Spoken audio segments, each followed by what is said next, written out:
So Team USA men's basketball has been handling their business. They swept through the group stage. They had a great game against Puerto Rico today. It was a balanced attack. Anthony Edwards led the way with 26 points, had the most points on this team. And so far, it seems like Team USA is going to cruise to a gold medal.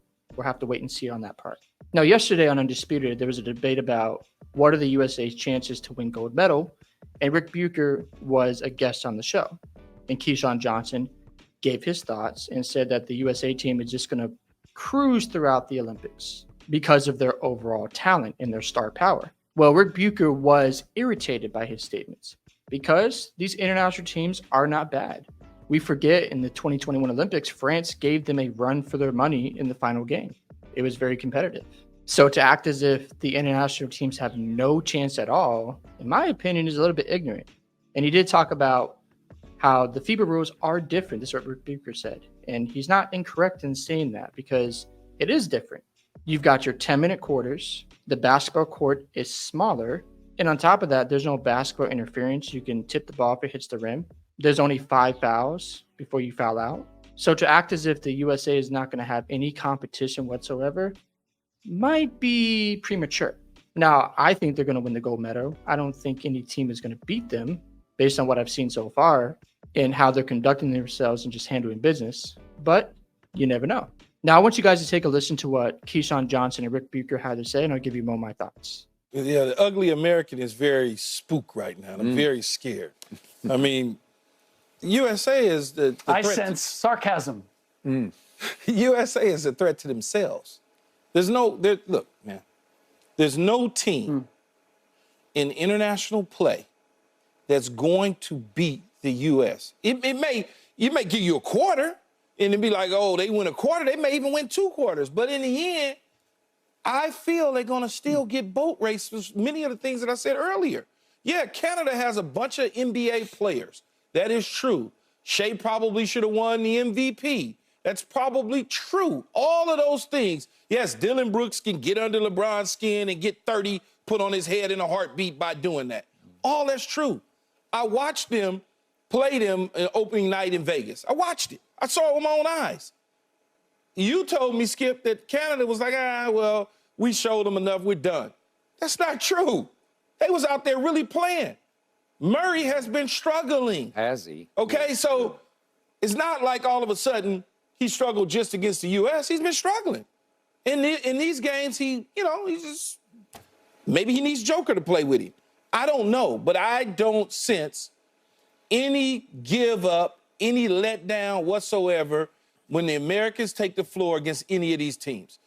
Man, France just had a squeaker, okay? At first, France was right behind Canada. Now, all of a sudden, I guess the squeaker in Japan, they wind up dropping them down and raising Germany up where Canada is number 2 behind the U.S. to bring home the gold. But it's not number 2 like this. It's number 2 like that. There's a gap that's in between where the U.S. is on the 10th floor and Canada's on the 3rd floor.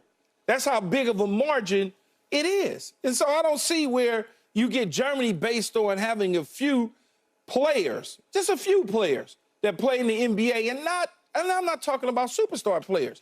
I know, Rick, you hate when I know it burns you up. We keep doing that. We keep doing it, Keyshawn. We keep equating number of NBA players with how great a team is.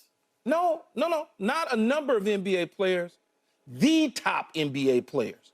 When you got the top NBA players going on one unit, regardless if they played in the games a year ago or the games 5 years ago or they play all summer long together, doesn't matter. These guys are the top of their field because they know what they're doing. That's just, there's no running from it. There's no hiding from it. But Keyshawn, we've had great international teams that have ended up winning gold. Spain, as an example, that had good NBA players, but they didn't have great NBA players. Argentina, when they won, Manu Ginobili, a great player, but not like at the time, not one of the greatest NBA players by any stretch. And yet Argentina was able to win gold. So this equating like what a player is in the NBA. And I believe, look, I understand why we think that way, because I think there was more of a comparative value in the past. But the NBA game has really changed so much that players can be great at the game in the NBA, and the international game is just a completely different game. It's like Anthony Edwards last summer in the World Cup. We look at Anthony Edwards, I know, one of your favorite players, tremendously talented player and a great impactful NBA player. But as an international player last year, he wasn't anywhere close to that. And it's because the game is playing this year. The game is, but no. We're talking about the difference between the two games and how they're played and how we define greatness in them. And you can be great at the international game and not be as great as an NBA in the NBA. And that's why when we just take it and look at it and say, well, the guy has an NBA resume, that defines whether he's going to be great or not. It doesn't necessarily apply to the international game. Dennis Schroeder and Franz Wagner and Mo Wagner and Daniel Theis and the NBA play, it's not because they're NBA players that I think that Germany is a threat.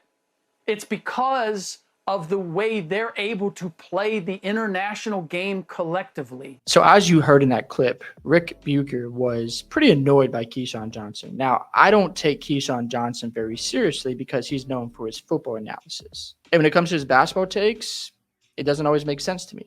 Now, I do agree with the notion that the USA team should win the gold medal.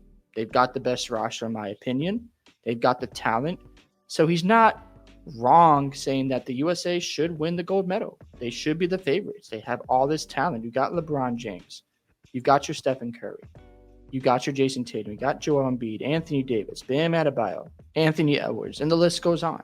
So I get that perspective when you're saying that the USA team should dominate based on that level of talent. Now, there have been question marks with Steve Kerr's lineups, especially when he plays three guards. But Steve Kerr likes to play a small ball lineup. We saw this with the Warriors and how they won their 4 championships. So there's some of that going on as well. Now let's talk about the differences between the NBA rules versus the FIBA rules, because there are some differences here.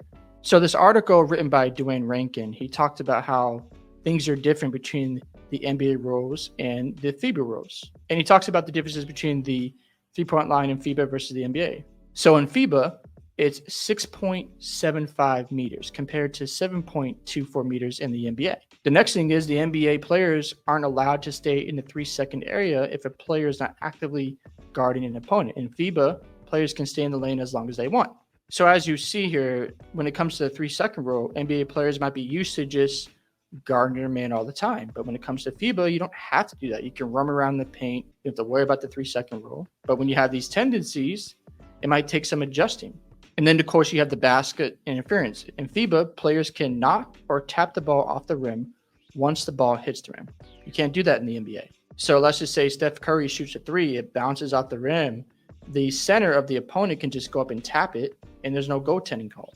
So if you're the NBA players at the Olympics, you want to understand, okay, if this person doesn't hit the shot, we should go up right away and try to tap it out.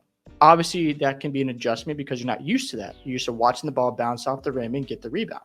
Now, when it comes to the fouls, you get 5 fouls in the Olympics versus 6 fouls in the NBA. However, this might not be a hard adjustment for NBA players, especially if they played in college when they had to deal with 5 fouls and manage that.